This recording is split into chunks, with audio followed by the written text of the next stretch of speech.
Hello, everyone, and and welcome to the Strand. I don't know how many. I'm sure many of you have been to this bookstore before, but I just met one of the owners backstage. Backstage, can you say that in a bookstore? But I mean, how great that this bookstore is still going strong. So I'm really happy to be here and be a part of this event. And I would like to introduce Danielle Trussoni to you. I'd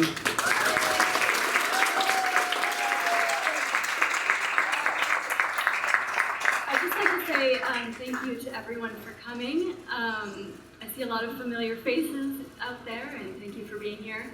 I'd also just like to thank the Strand for having this event. This is my favorite bookstore in New York City, and it's a real pleasure and honor to be here tonight, so thank you. Okay, so I think we should just get started. Can you hear Danielle okay? Is it too low? I hear myself very well. I can move this closer. Is that better? Okay. Well, I have to say, first of all, I'm sure that a lot of you have read Danielle's books, but I would like to compliment her on her letter writing because I've become very good at saying no to things, to requests, but she wrote such a beautiful, heartfelt, lovely letter to me that I couldn't say no. Well, first I said I have to read the book because I didn't want to say yes and then which is, you know, that can happen. Yeah.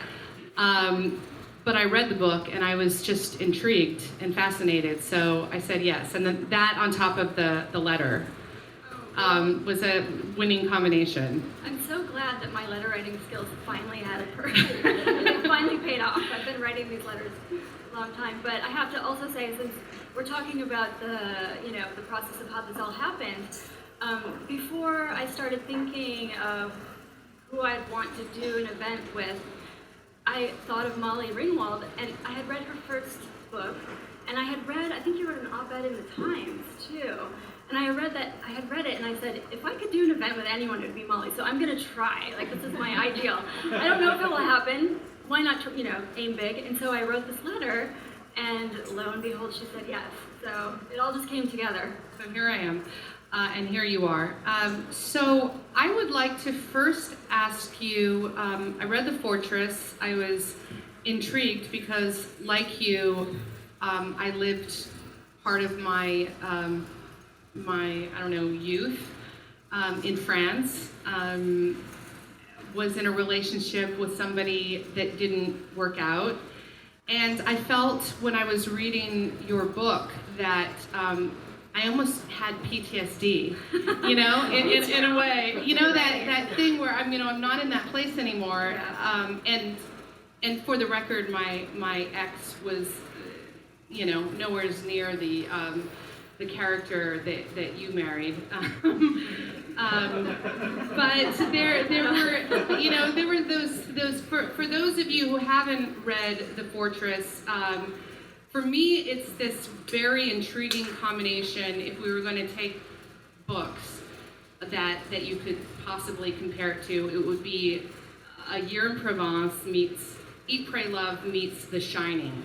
Well, The Shining is the key book here. Yeah, I mean, it's like A Year in Provence in that when I first started reading it brought me back to everything that I was seduced by in France, everything that I loved about this country, and you do such a wonderful job of explaining, and everything is just so visceral. You could smell the croissant, the baguettes, and you can feel the heat on the streets, and and so I was really seduced by it in the way that you feel when you read A Year in Provence or one of those books, and then it slowly changes. But before we change, why don't you read a little excerpt of the book for the audience? Absolutely. So they can have something I'd like to say before I read this. It's just a little excerpt that I photocopied and crossed things out so I could be prepared. Is that this takes place in 2010, fairly recently. ex-husband and I moved to the south of France. It's not, I think a lot of people have read books about Paris, right? Paris is pretty familiar, but these little villages in the south of France, especially in the Languedoc, which is not Provence, it's closer to Spain, are culturally quite different than some of the experiences we've all had or we've all read about. So the village that we lived in was called Aubé. Tiny, tiny little Aubé, as in love, honor, and it was a tiny medieval village with a castle at the center, these tiny little village houses all around it, and smack in the middle of it was something called La Commanderie, which was a fortress. And my ex-husband and I bought this fortress and decided to make a go of it. So this is a passage that's set in Aubé, and every year, the first week of August, when it was scorching hot, they would have something called the Fête d'Aubé, which is the Festival of Aubé, and it was a big raucous party for a week. I mean, there was actually a little story that people would tell each other, in French of course, that in 9 months the village will grow by 10% with new births that happen from the Fête d'Aubé. Okay, so it was one of those sort of situations. And they had bull runs, and they would block off all the villages with gates, and the bulls would run through the village. So I'm just going to read you a little passage about my first bull run.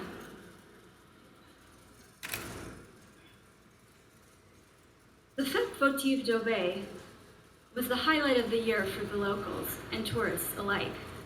It was a week of pure bacchanalia, wine, food, music, dancing, sex, and violence.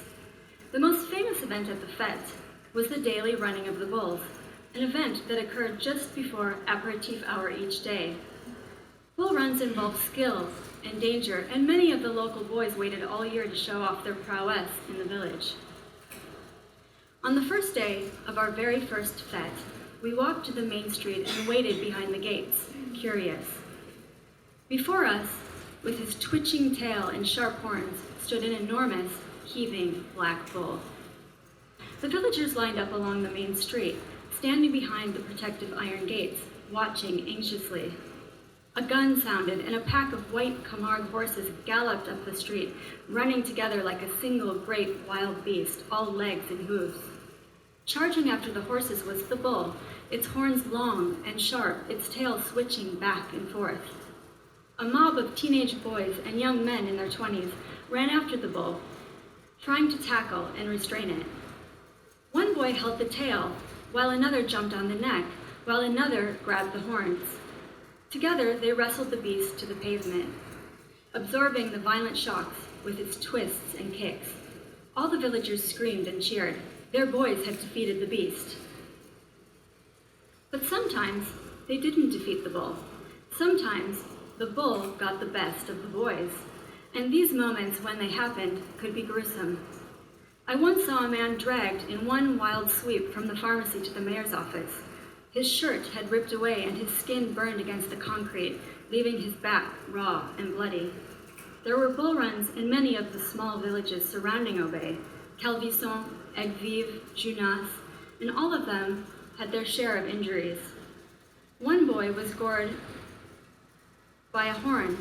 Another boy was kicked in the chest, leaving a bruise the size of a wheel of blue cheese. But these were the risks they took to prove their strength and manhood.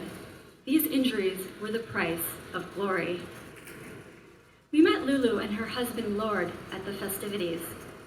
"You must come to see tomorrow's bull run from our balcony," Lulu said, pointing to a huge maison de maître on one of the main streets, just across from the chateau. Nikolai and I, knowing no one in the village and feeling adrift in the festivities, were grateful to accept the invitation. "We have the very best view in the village, and we allow absolutely no one up there. But as this is your first fête, and your children are so very darling, you must come." Lulu was a witty, articulate woman with red hair, myopic blue eyes, and an overbite that produced an extremely aristocratic lisp. Lord was half Lulu's size, thin as a rail with elfin ears, twinkling eyes, and a long, bulbous nose. He'd been a jockey in his youth and still retained the disposition of a man ready to be thrown from a horse. With his tweeds and cap, he had all the markings of an English country gentleman and an obsession with examining the habits of the French, as if labeling the anatomy of frogs in dissection. "You see," Lord said the next day, holding open the wooden door of their maison de maître as we went inside, "the French would never have invited you into their home upon first meeting you. That is why I take such pleasure in having you here. I am English, and as such, I invite perfect strangers, you that is, to my home in the off chance you will be amusing." Lord handed us glasses of chilled rosé and led us up the winding staircase to the third-floor balcony. The view was magnificent, fields and vineyards stretching in every direction. Below, the main street of Aubais was packed with villagers, ready for the bull run. "Look at that," Lulu exclaimed, as all the sexy jeunes hommes of Aubais took off their shirts, preparing to run after the afternoon's bull. "What a view, better than Chippendale's." "I do like an au naturel look at the fete," Lord chimed in. "Wine?" he asked, holding up a bottle to refill our glasses. "Do have more," Lulu said. "My advice, drink a lot. It is the only way to feel even vaguely accepted by the villagers. They dislike foreigners, but don't worry, they hate Parisians more than they hate us." Of course, Nikolai said, raising his glass for a refill, his charm turned all the way up. "Quite good, this local rosé." I shot Nikolai a look. Was it me? Or had he picked up a British accent in the last 5 minutes? He was so adept at transforming his personality, at being a chameleon, that he could blend in almost anywhere. Some people might have thought this quality a defect, a kind of shiftiness, but I admired it. It was the writer in him, the novelist, picking up character.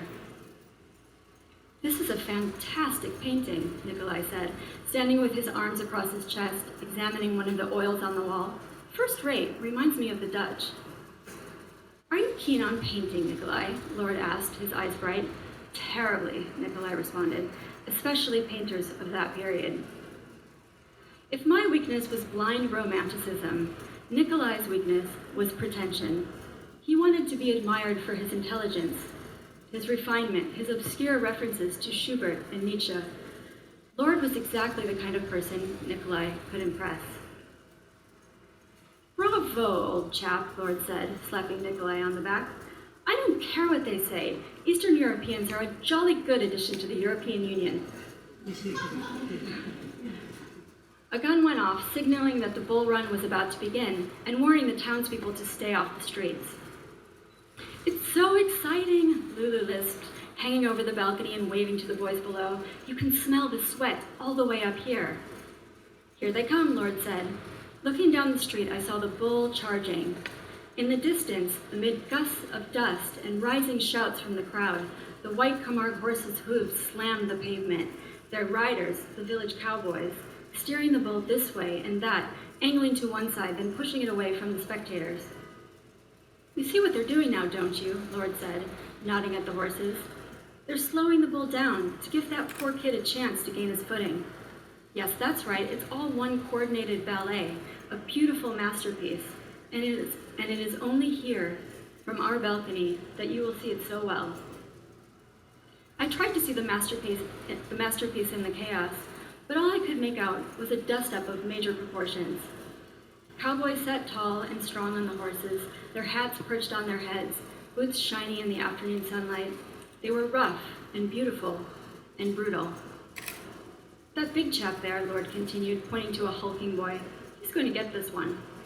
I peered over the iron railing, leaning into the hot, sticky, dust-filled air, watching as the beefy boy ran ahead of the pack, gaining on the bull, gaining until, in one expert move, he leaped up, blocking its path.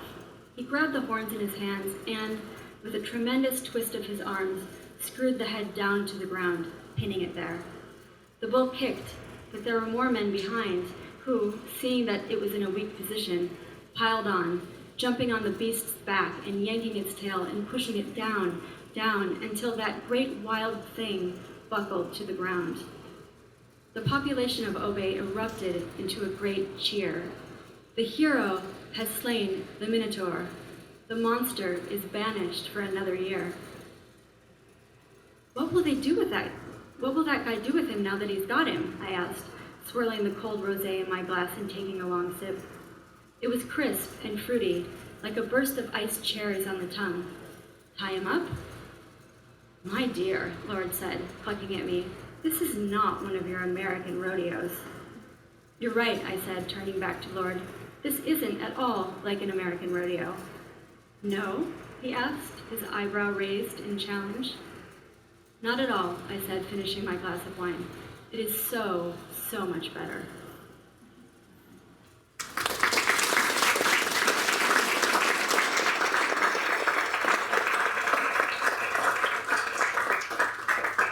I love that. Can you hear me okay? You can hear me now? Okay. Okay. I can't hear myself, but as long as you can hear me. Something that you wrote in the letter that I thought was very interesting was that you didn't know that you were necessarily going to write another memoir. I think people first became aware of you with your first book, which was about your father who suffered from PTSD. That was Falling Through the Earth? Right, that was Falling Through the Earth. Which I read and was very moved by. But it was a difficult book to read because it was about your father who was a tunnel rat. I mean, that's how they referred to them, right? In the Vietnam War, and then came home and basically had PTSD, which they didn't really even call it that.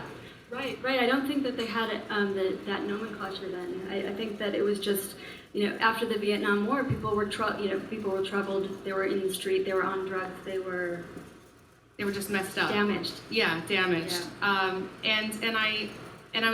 I thought that it was, it was a hard book to read, but it was very moving. And then, of course, you had this incredible success with your fiction. The Angelology series. And then you said, I didn't know that I would necessarily have to write another memoir, but this happened to me, and so what do you do? Right.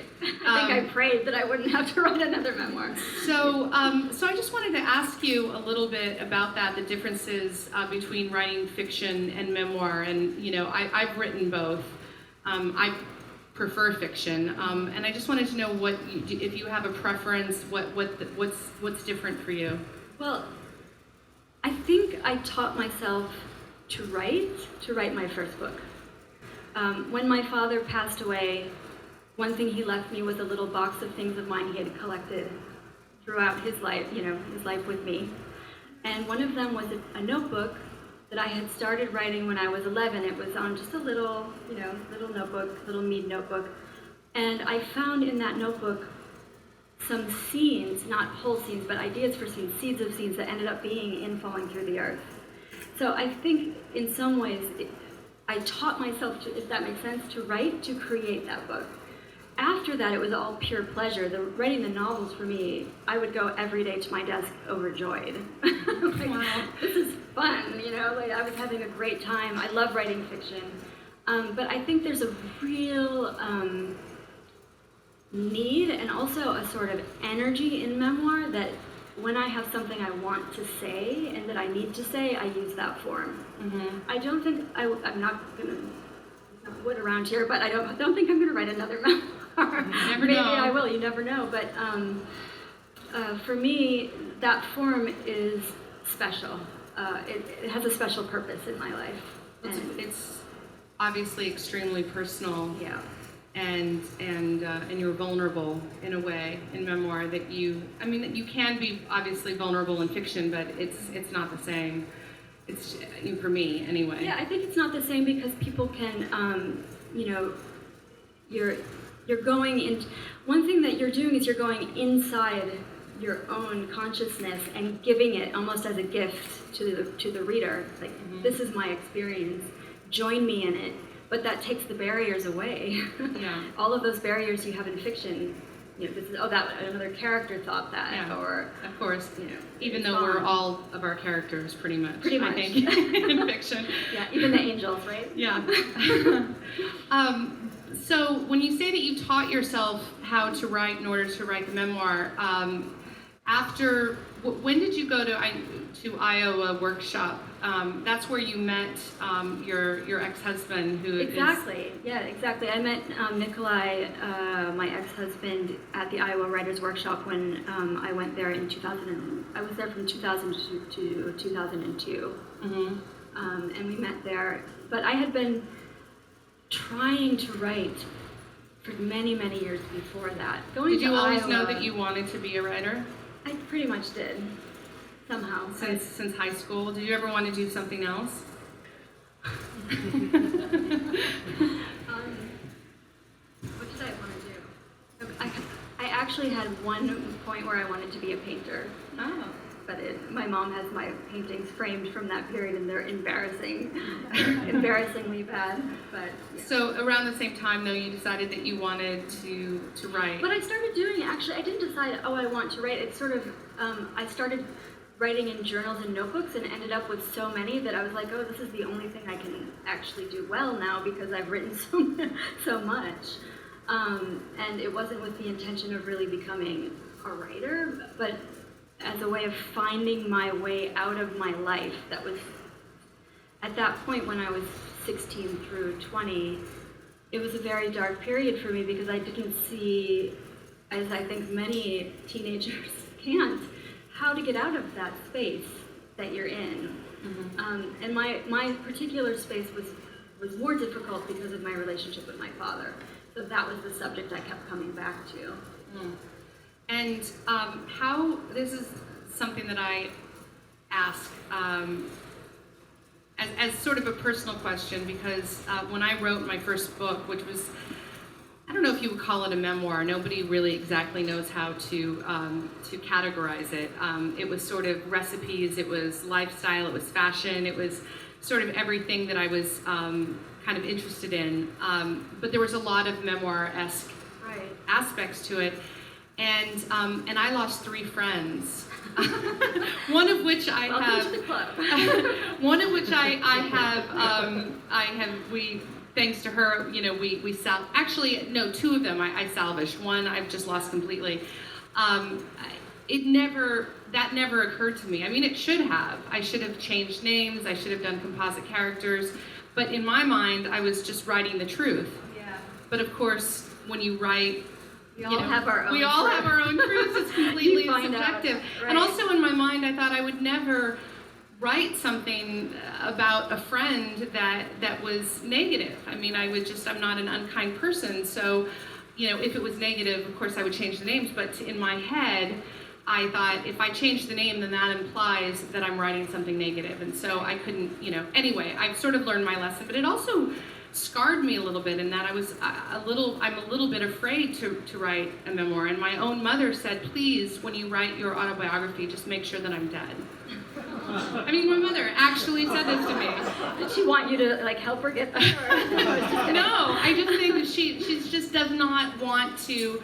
I come from, my family's in Northern California. Yeah. They originally came from, I think the Midwest. And they just have this, just don't air your dirty laundry. This is all stays within the family. And it's almost like there's something shameful about expressing yourself this way. So I wonder if you've struggled with that and how you deal with that. That's such an interesting question, because when you're writing about your life, you're necessarily in relationship to many people, and you can't write about yourself unless you have a mirror reflecting back at you in some ways. So you have to bring those people in.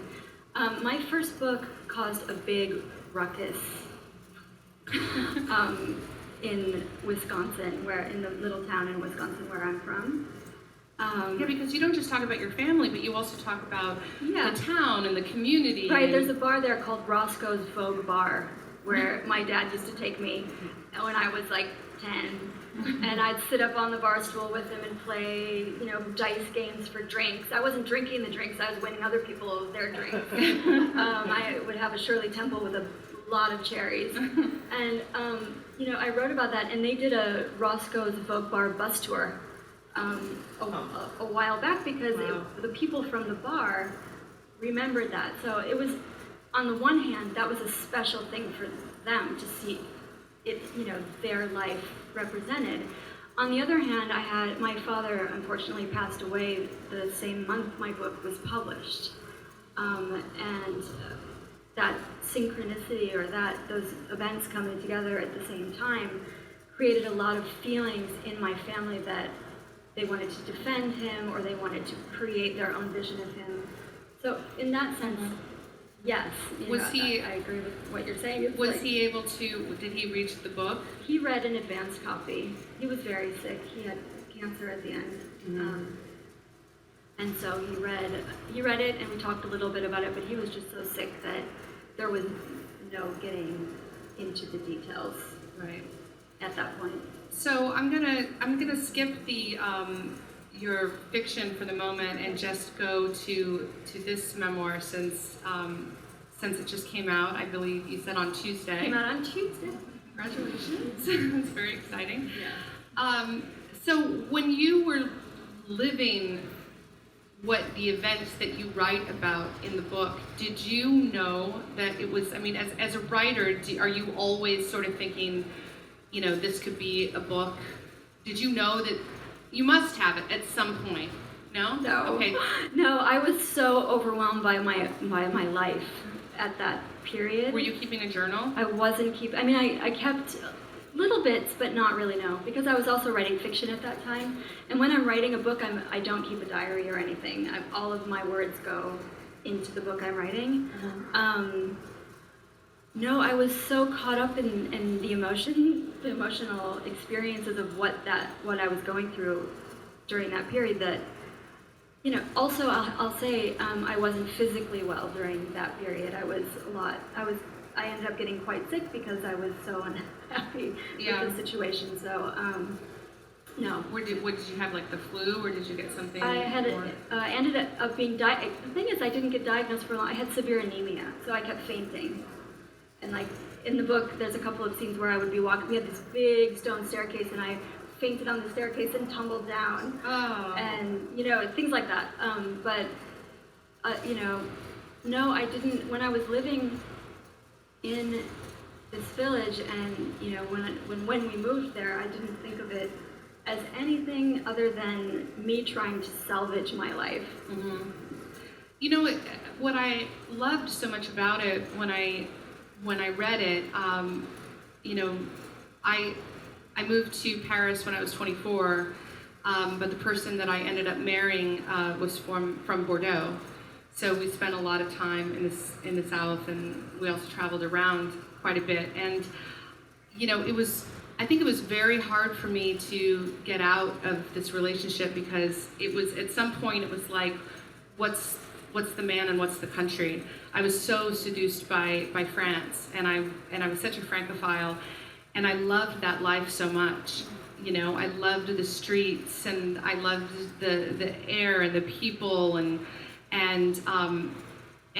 almost like the attitude of the people, even the Parisians, I've always been up to a challenge, I would just I would get insulted by somebody, and then I would go home and I would work. It would make me work on my French even harder, so I could come back and just tell them what I thought, How did that work for you?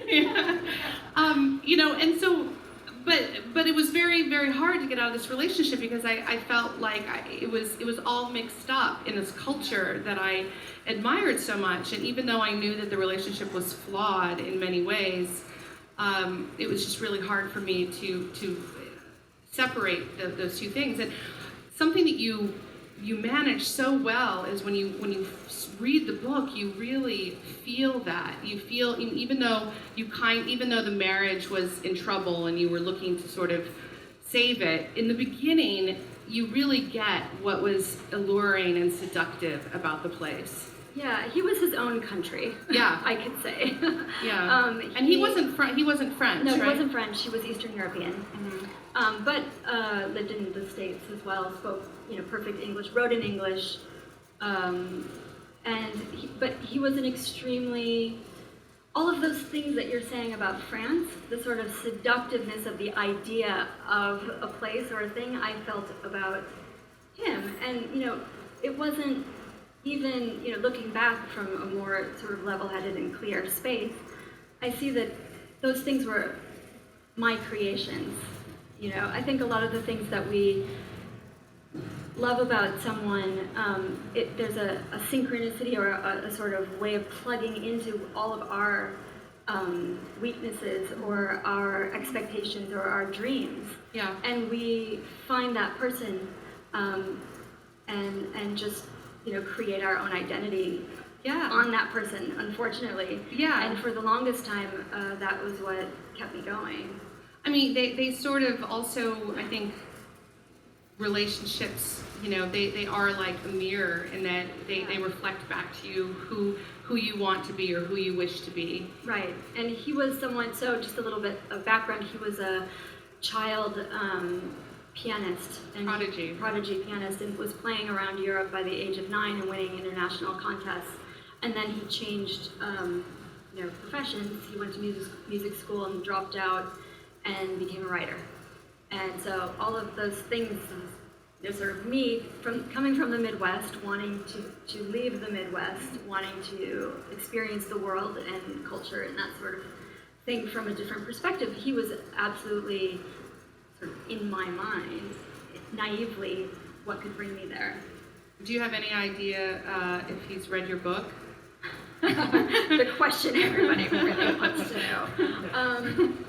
I wrote an email. I don't know. Actually, I don't know because we're not in contact. I haven't spoken to him, for almost 4 years now.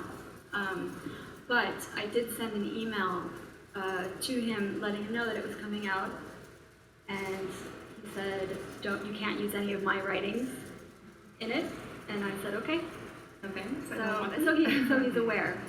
Okay. He's aware, and he's a writer who's written a memoir. He knows how this goes. He's written about people in his life. He knew what he was getting when he signed up with me. Yeah. Right? I had written a book about my father. He knew that I'm someone who works through my story and my reality through writing. Right. And how is it for your kids? Because when you married him, you had one son from a previous relationship, and then you had a daughter together. And I have to say, all of the scenes with you were you in Bulgaria? Yes. So in the beginning of the book, well, you don't tell the book exactly in a linear fashion, so I'm not sure at which point in the book this happens, but you're staying with your in-laws, basically, in Bulgaria, which was a little bit of a bait and switch. It wasn't exactly what you signed on for when you got together with him, but here you are in Bulgaria in this hospital, not speaking the language, pretty much alone. Yeah. Can you talk a little bit about that? So let me just set it up a little bit. I met my ex-husband in Iowa, at the Iowa Writers Workshop. We were very young. I was wildly sort of naive about what the future would bring for me. And he said that he had to go back to Bulgaria to renew his visa. We went back to Bulgaria, and the first month that I was there, I found out, 1, his visa could not be renewed, and 2, I was pregnant, and 3, he didn't have a job. Okay, so those 3 pieces of information really changed my perspective about what I would do, and I had the choice. I could go back to the States pregnant and give up on this relationship that I had just really put myself wholeheartedly into, or I could stay, and I stayed. Well, unfortunately, it was a hard time, and I ended up getting sick during the pregnancy and had to stay in an old, crumbling communist hospital that didn't have hot water showers. They had showers with rubber hoses, cold water, no toilet seats, no cafeteria. So as if pregnancy isn't frightening enough. Right, cracked windows in January, that sort of thing. And so after you have your daughter, who's now, you said she's 13. She's 13. I have an almost 13-year-old as well.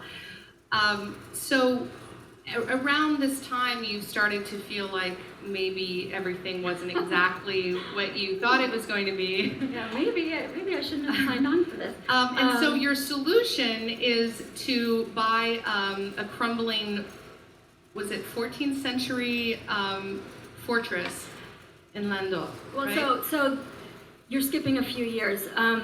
After Bulgaria, we went back to the States for 3 or 4 years, and things just progressively got harder. I had thought, oh, I went to Bulgaria, it was difficult, I paid my dues, now everything's gonna be amazing. We're gonna go back to the States, he's gonna get a job, I'm gonna get a job, or, everything's gonna be great. That ended up not being the case. And when things became progressively more and more difficult, I wanted to make a break. My thinking was, there were a couple of, sort of factors going into this. One, I had just had a big success with a novel I wrote, so we had some money that we could do that. The second one was that his family was in Europe, and I thought that having them nearby would be good for him. And third, I was, like you, a Francophile. I loved France. I wanted my children to learn French. I wanted to learn French. I wanted to experience that culture. And so we really, randomly found this village. I looked it up. I just typed a bunch of words in Google. And up came this village. What were the words that you typed Oh in my Google? God, there were a few searches, but it was like vineyards, Mediterranean Sea, beaches, mountains, paradise. I had a big long list. And up came a house for rent in this village. So I'm like, this is it. There's a house in this village. This is, the world telling us we have to go. So did you rent this house or did you buy it? No, so we rented a house. Mm-hmm. After that, we were in the village for maybe 6 months, renting this house, and then we bought. So we ended up buying a 13th century fortress that was originally constructed by the Knights Templar. So if anyone's read my novels, these subjects are sort of percolating through the novels, this sort of historical conspiracy theory, sort of thing. So we found it, and some people might think, oh, glamorous chateau. No, medieval fortress, dark and drafty, and there were some. It was modernized in some parts of it, but it was like a stone fortress. It was originally the oldest part. It's interesting because there were many parts that were added on over the years. The oldest part was from the 13th century, and that was the fortress with the wall and the arrow slits and all of those sorts of things. In the, I think, 1500s, another part was added on, and they kept adding little parts. As the book progresses, and I don't want to give too much of it away because it really is, you can't put it down. It really is like The Shining in that you feel like, what's happening to these people? What's happening to this man? It gets crazier and crazier, and you both are sequestered. He was, your ex was also a Buddhist monk, I think, in addition to being a prodigy and a writer, and he was also a monk for a period of time, and then he starts to write these incantations on the wall, and almost like these hexes for you that you. Right. I blocked that out. it was something that I was so intrigued by, because it's like you almost get the feeling that this house, this fortress, is haunted in some way. Yeah. That it's alive and it's consuming these people, and it's making it's consuming everyone that's enclosed in these stone drafty walls. So. Right. Well, I think that there's something to be said about two creative people being isolated in an old house together for a long time. Especially two creative people who are trying to get a divorce. So it's like War of the Roses. Mm-hmm. It's a little bit like when I was actually getting the divorce and I spoke to a lawyer, she was like, oh, it was a War of the Roses. Okay, we get those all the time. And I'm like, you do? Oh yeah. You both stayed in the house? Oh yeah, it goes completely crazy, right? And I said, Yeah, except for our house was a 13th century stone fortress in the Languedoc, Yeah. and it really did get a bit out there.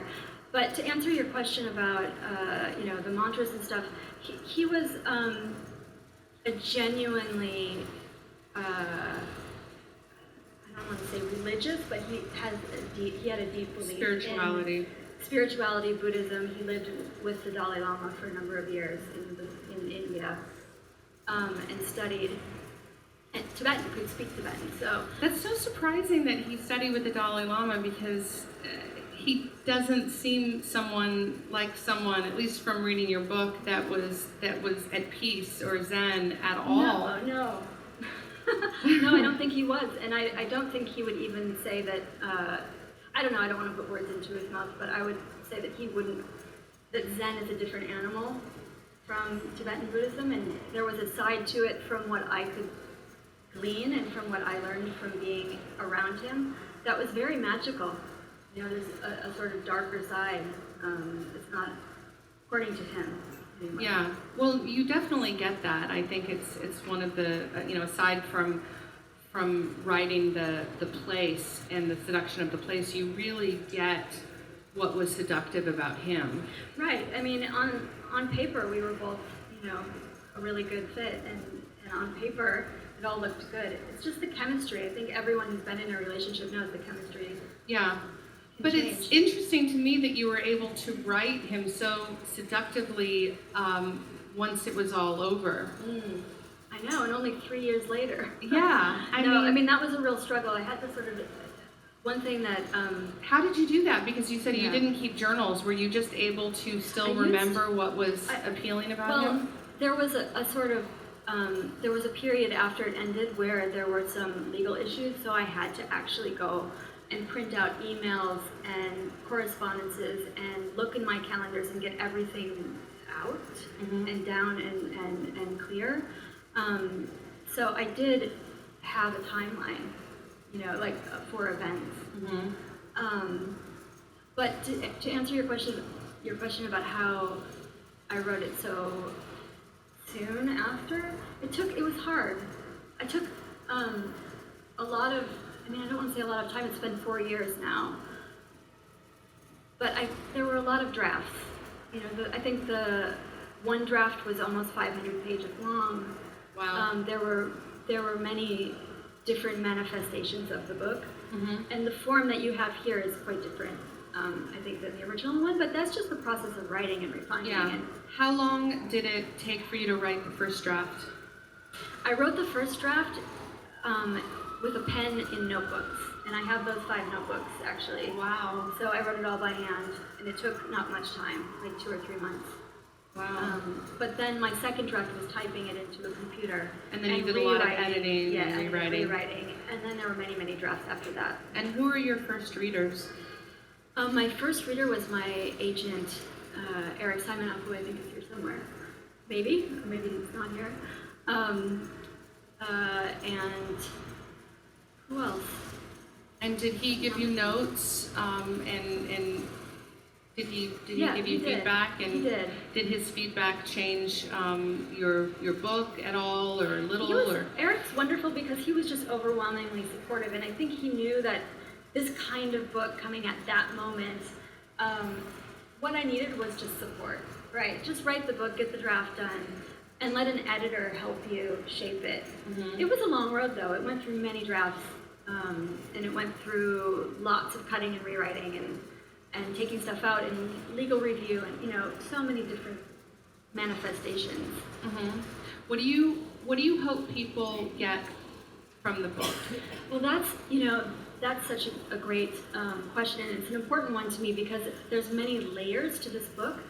One layer, you could just read it and it could read like The Shining, right? It's very suspenseful. You could just read it and take a girl on the train sort of feeling away from it.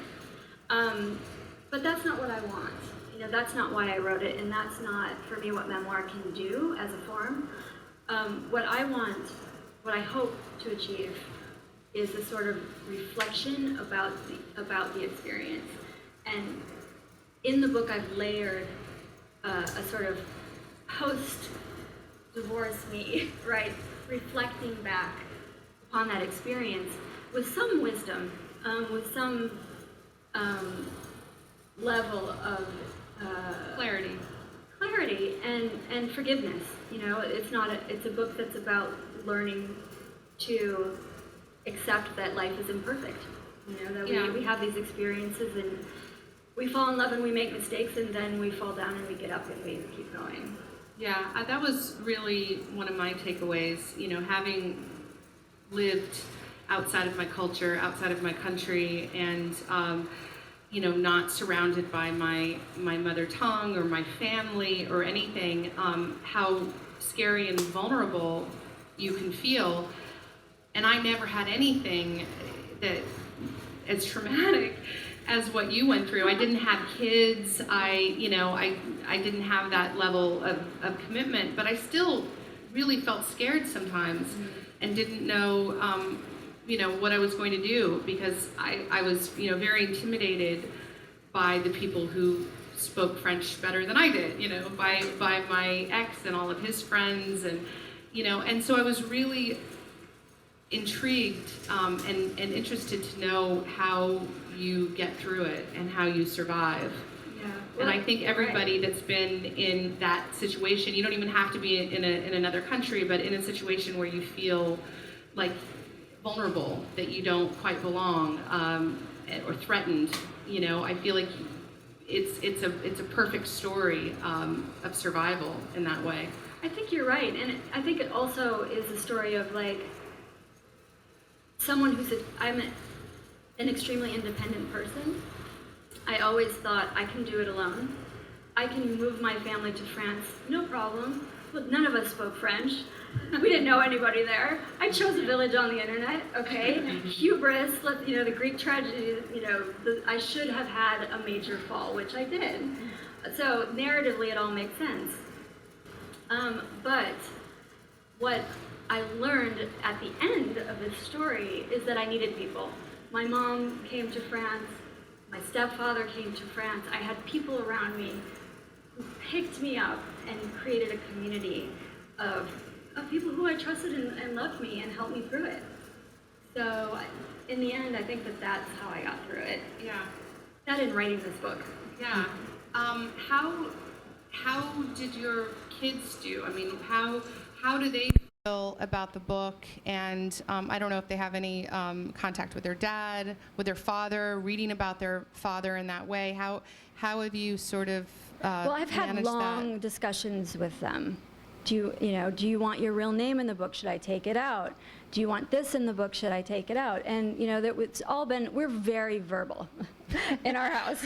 We're always talking about everything, what's happening, how we feel about it.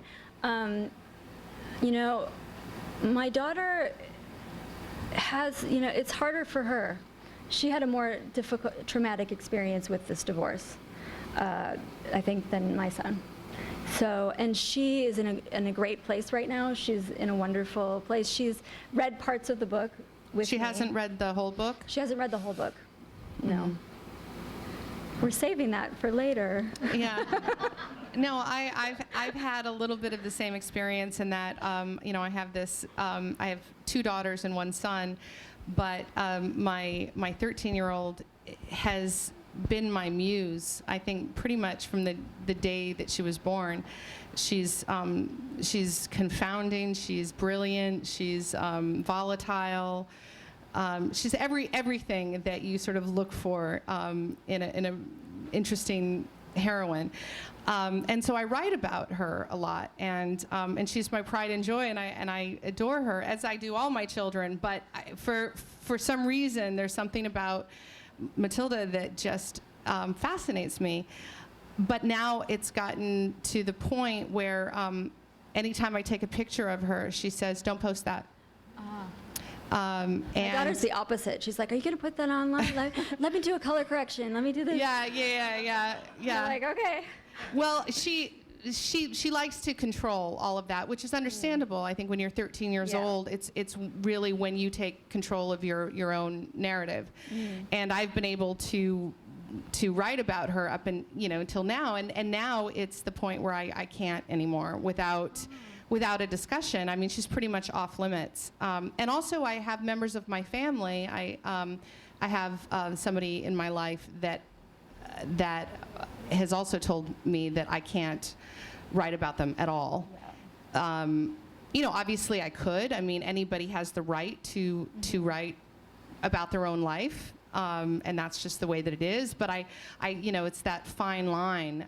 Graham Greene, I think, said that anybody who writes memoir, I'm paraphrasing here, has to have an icicle in their heart. A bit of an icicle in their heart. I should know the exact phrase, but I mean, that's beautiful. Yeah, I mean, it's true in a way. I mean, because if you think about everybody who you're going to upset when you write your story, you will never put anything down. Right. It's like the same thing if you imagine what the critic is going to say. If you write your own review as you're writing, how are you going to write? No, it's impossible. I mean, with Falling Through the Earth, I had to be, I was living in Bulgaria when I wrote that. I had to be on the other side of the planet, away from my family, to even be able to feel free enough to start writing it. When you wrote the book, when you wrote the memoir, did you have moments of, for lack of a better term, a sort of PTSD? Like, did you find your heart racing? Did you feel scared at all? Yeah, the second one, the fortress, yes, I did. There was a period when I was writing it when I was having dreams of the village. And because I was so involved in the writing process, that it just lived with me at night as well, and that was pretty difficult. Yeah, but you get that feeling of danger and isolation that I think it's, you know, it's important. Yeah, you know, one of the reasons I wrote this book, and you know, because I had the experience of writing another memoir, I knew that it closes a chapter for you, right? It closes those emotions down, at least it does for me. My father died very shortly after my book came out, the same month actually, and I went to his funeral. And I had processed my relationship with him, right? I had spent years and years and years working on that relationship in my own head without him, and I felt at peace. And what's happened with this memoir is I'm not bitter about anything that happened. I'm not upset about anything that happened. I'm at peace with it. This was my experience in my life, and writing that book allowed me to transcend it. So for me, that's a personal use of the form. Yeah, well, it's for me, writing is like the perfect alchemy. You take something, you take one element, and it transforms into something else. And right. You know, I mean, that's one of the things I love about memoir, is that you can turn something that's harrowing and terrible into art, basically. Right. I realize I just checked we're way over time. Oh, okay. So We could I'd just like do to this all take night. a couple questions from the audience now. If you have any, don't be shy. And I have a microphone that I will run to whomever.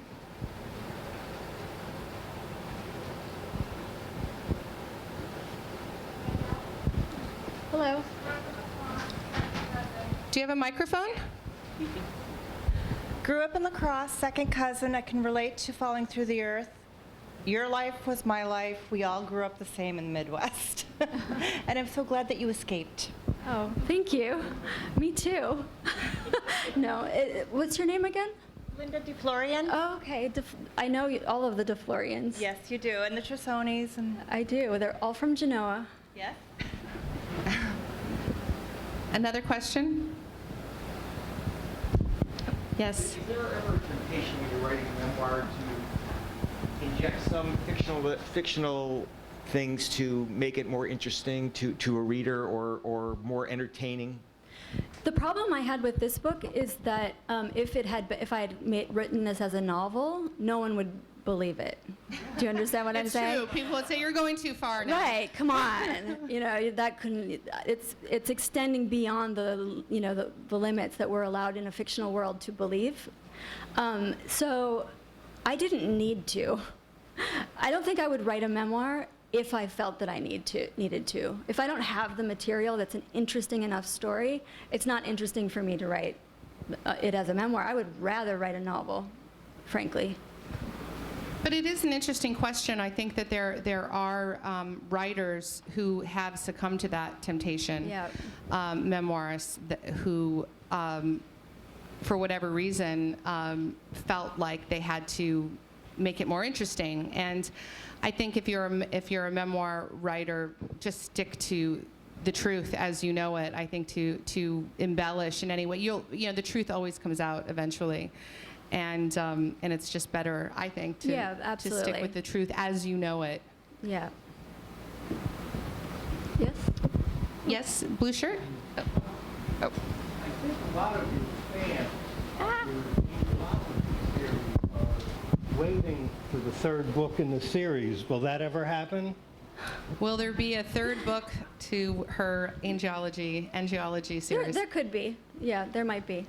We'll see. Yes. Why didn't your daughter finish the book, and do you think she'll get closure from reading the book? The question was, if you didn't hear when do I think she'll read it? Is that the question? Why hasn't she just read it? Why hasn't she read it? Right, yeah. Or You said she hasn't finished it yet. no, she hasn't read even continuously. She's read parts of it that I've shown her. One, I think I've told her what's in the book. I've sort of confirmed my memories with her because she was there at my side, pretty much through all of it. But I just don't think she's old enough to be burdened with my interpretation of those events at this point. It's also really not a book for any 13-year-old. Yeah, really. I think maybe it's not. It's an adult, subject matter. Right. I mean, she's in the book, and I think Right. she'll understand it when she's older and be able to have that sort of distance and Right. and clarity when she's older. But I wouldn't want. I just Any haven't given 13-year-old it to her read it. to read. I haven't said, here, read this. She knows what's in it, but I think when she's an adult, I think it will be interesting for her to look back at that time and create her own opinion about what she experienced and how that's different from what I experienced, because it's absolutely certain that she had a different experience than me. So And she might write her own memoir. and she might write her own memoir. I did a Moth podcast. Are you familiar with the Moth? Yeah. This wonderful storytelling organization. And the first story that I told was about my daughter, about Matilda, when she was 7 years old. And I wrote and it was a difficult time in our lives. I told her about it later. And then I went back to host a Moth event here in New York, and I took her with me. But I had to fess up and say, I told the story about you, and it's actually helped a lot of people because it was, it's about mothering and this journey that we took together. And I said, do you want to listen to it before we go? And she said, no, that's okay. I'll wait. And I said, well, are you okay that I told the story? And she said, yeah, but I'm going to wait to listen to it. So Which I thought was very, very wise. Yeah. Because even though she was older, even though she was a few years older, I think it's still better to have more distance because it was it was from my point of view as a mother. And you're Yeah. obviously going to feel different if you're a child Right. and if it's about you. I also feel, I'm extremely protective of her. I am someone who has tried to shield her from all of those bad things, right? And of course we can't do that. In reality, we all try, but I feel that exposing her to even the fact that I was in pain in the book would create something for her to carry that I don't want her to carry. Yeah. I think we had one last question over here. Hi, Danielle. Hi.